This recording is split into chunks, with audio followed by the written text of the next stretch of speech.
আপনারা দেখছেন 10 দিক 24 সেকেন্ড থেকে ঘন্টা, সত্য আমাদের পন্থা। গতকাল মুখ্যমন্ত্রী যে ঘোষণা করেছেন, এটা শিক্ষিত বেকার যুব সমাজের বিরুদ্ধে একটা যুদ্ধ ঘোষণা করা হলো। লেখাপড়া জানা ছেলে মেয়েদের সঙ্গে ঠাট্টা করা হচ্ছে, ইয়াকি মারা হচ্ছে। পশ্চিমবাংলা এটা দেখতে অভ্যস্ত যে শিক্ষার ক্ষেত্রে সরকার বহুবিধ দায়িত্ব বামফ্রন্ট আমলে পালন করে এসেছে। স্কুল সার্ভিস কমিশন মারফত প্রায় 1.5 লক্ষ শিক্ষক মশাই নিয়োগ হয়েছেন। দল, মত, ধর্ম, বর্ণ কেউ দেখেনি। সেই শিক্ষার বুনিয়াদকে এখন ভেঙে দেওয়ার চেষ্টা করা হচ্ছে। শিক্ষক নিয়োগ হবে না, অথচ এটা বেআইনি। কারণ রাইট টু ইনফরমেশন অনুযায়ী শিক্ষক স্থায়ী নিয়োগ করতে হবে এবং তাদের ট্রেনিং থাকতে হবে। আনট্রেন্ড নিয়োগ করা যাবে না, যে কারণে প্যারেন্ট টিচার, এসএসকে, এমএসকে তাদের ট্রেনিং এর ব্যবস্থা সরকারকে করতে হয়েছে। ট্রেনিং মানব না, অন্য কিছু মানব না। ইন্টার্ন হয় না তো, বিএড অথবা ডিএলএড এর মধ্যেই তো ইন্টার্নশিপ আছে। ওই কোর্সের মধ্যেই তো শিক্ষানবিশি আছে, স্কুলে গিয়ে ওদের পড়াতে হয়। ফলে এক্ষেত্রে ইন্টার্নশিপের কোন প্রশ্ন দুনিয়াতে ওঠেনি, দেশে ওঠেনি। শিক্ষাবিদরা কেউ এসব ভাবে না। উনি 7,000 টাকা নিজের মাইনে নিজে বাড়িয়ে সিদ্ধান্ত করে 88,000 টাকা করতে পেরেছেন। বাড়িয়েছেন 11 গুণের চেয়ে বেশি, 12.5 গুণ হয়ে গেল। 7 12 84, 88 করেছেন।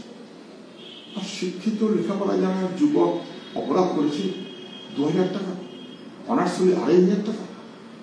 ক্ষেত মজুরি এর চাইতে বেশি। 100 দিনের কাজ যারা করেন তাদের মজুরি এর চাইতে বেশি। 18,000 টাকা ন্যূনতম মজুরি সারা দেশের দাবি, সেটাই চাইতে বেশি। আমি নিয়োগ করবো না, বিস্কুট ছুড়ে দেবো, আয় পিছন পিছন করবো। শিক্ষা অধিকার, আমি কাজ পাবো, এটা আমার অধিকার। শিক্ষিত যুবকের অধিকার ভেঙে দাও, ভিক্ষাবৃত্তিতে দাঁড় করাও। আমার পিছনে সে ঘুরঘুর করবে, এনে একটা দিয়ে দিল 2,000 টাকা, এনে একটা দিয়ে দিল 2,500 টাকা, একটু মস্তি করো। এটা আমাদের শিক্ষিত যুব সমাজ চায় না।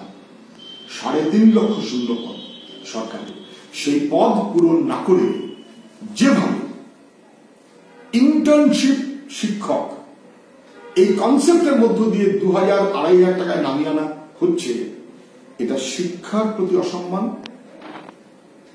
শিক্ষার অগ্রগতির পথে বাধা এবং কার্যত শিক্ষাকে ধ্বংস করা, কর্মসংস্থানের সুযোগকে ধ্বংস করা। স্কুল সার্ভিস কমিশন প্রায় উঠে গেল, পাবলিক সার্ভিস কমিশন দুর্নীতিতে ভরে গেছে। এখন নবান্নে ওখানে বসে 2,000 2,500 টাকা দেওয়া হবে। তার জন্য কত টাকা? 75 ভাগ দিতে হবে 25 ভাগ পাবার জন্য। এটা অসভ্যতা, অপদার্থতা। আমি বিশ্বাস করি শিক্ষানুরাগী মানুষ সবাই রুখে দাঁড়াবেন, প্রতিবাদ করবেন। যারা পরীক্ষায় পাশ করে আছেন, যারা ট্রেনিং নিয়ে আছেন, যারা লাখো লাখো টাকা খরচ করে ডিএলএড করছেন, তারা সবাই এর বিরুদ্ধে প্রতিবাদ করার কোনো বিকল্প নেই। কারণ শিক্ষা ধ্বংস করার, কর্মসংস্থান ধ্বংস করার এই প্রয়াসটা মেনে নেওয়া যায়। ভিডিওটি ভালো লাগলে লাইক করুন, কমেন্ট করুন, শেয়ার করুন।